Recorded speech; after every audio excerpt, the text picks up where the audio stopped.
In Lollipop Chainsaw, you play as Juliet, a high school cheerleader who also just happens to belong to a family of zombie hunters. Naturally, some emo kid just happens to choose her school as the starting point to a zombie apocalypse, and it's up to Juliet, her family, and her boyfriend's severed head to save the world.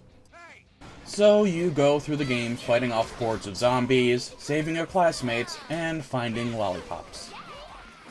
It controls like most typical third-person action games, with a light attack, heavy attack, dodge, and a few special moves. The combo system seems shallow and sluggish at first, but that's because you have to use medals to unlock more moves, after which the combo system actually gets pretty good.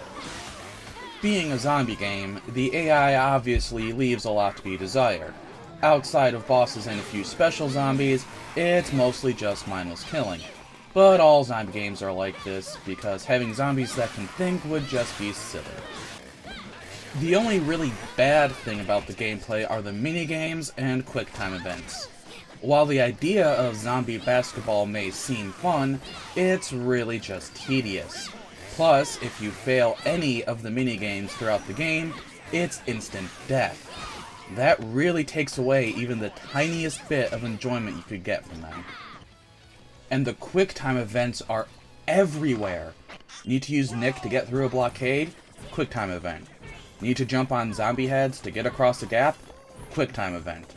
And of course, every single boss fight has multiple QuickTime Events. It's like these damn QTEs just follow me wherever I go.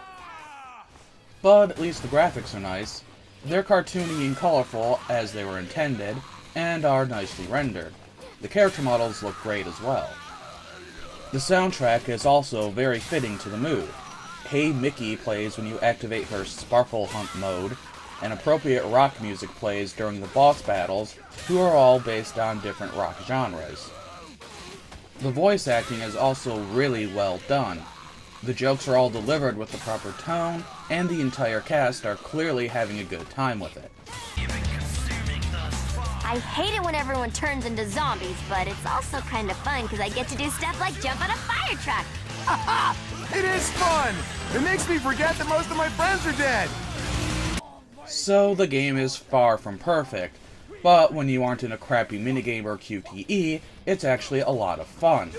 The big problem, however, is the length. This is a $60 game, well, $45 if you know where to look online, but there's only 6 stages, and it took me a mere 5 hours to get through normal difficulties.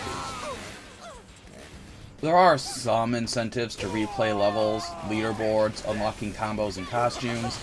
Yes, unlike every other game to come out in the past couple years, the different outfits for Julia are in-game unlockables instead of overpriced DLC, which is a huge plus from being in this game's favor.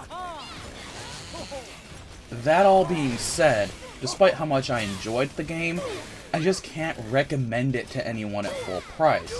Maybe if they spent less time on crappy minigames and less money parading that cosplayer around, and put that into designing more levels, I could say different.